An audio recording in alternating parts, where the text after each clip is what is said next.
Rio de Janeiro, a city surrounded by mountains of lush vegetation, which is rapidly disappearing. Sprawling slums have been devouring the forest for decades. They're still growing, invading protected areas like this one. But now environmentalists like SANTOS have found in the coronavirus an unlikely ally to fight deforestation. Bom dia. When the pandemic began, Ana started knocking on her neighbors' doors to distribute organic vegetables, along with seeds, sprouts, and instructions on how to grow them. Caríssimo. The idea was to convince people to build less and turn to Mother Nature at a time when the economy had shut down and 10 million Brazilians were going hungry.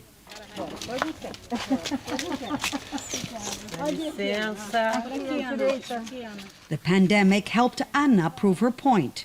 When she moved here, LEIULDE had dreams of a bigger house. But COVID-19 left her husband unemployed. With Anna, the family discovered that nature could feed them, if only they let it. Mais de R1.000. Buying food for everyone costs us at least 1,000 real, but by planting our own organic food, we're not only eating healthier, but saving at least 300 real, a third of what we spent in the supermarket. This plot of land in the heart of Rio de Janeiro, next to one of the city's most violent slums, feeds a family of 12. Here they plant beans, corn, avocado, and also medicinal herbs. The family lives in what is called the Promised Land, an extension of the Penha complex slum, home to 50,000 people. It's controlled by the Red Command, one of Brazil's largest drug cartels. They're responsible for occupying new territory and distributing it. It took a lot of negotiation with the drug traffickers and the neighbours to convince them that destroying the forest is not the best way out. People need roofs over their heads, and as families grow, they build more and more. But with the pandemic, they realised that cement and bricks can't feed them. Ana is now building a cistern to store rainwater in the Promised Land. VALNEI ALMEIDA, who spent 6 years in jail for drug trafficking, is helping her clear the land.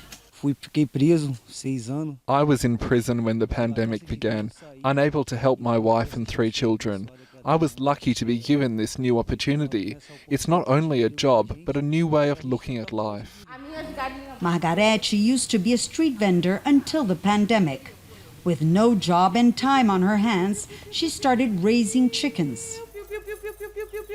She plans to transform this whole area into a fruit and vegetable garden.